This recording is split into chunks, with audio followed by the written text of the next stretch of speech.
If you're seeing the activation failed error in Excel, don't worry. Here's how you can fix it. First, open this PC and head over to Local Disk C.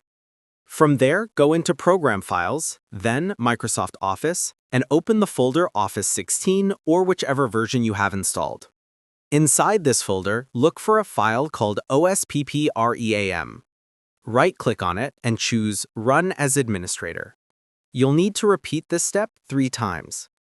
Once that's done, close all open Microsoft Office applications, including Excel. Now reopen Excel, and the activation failed error should be gone.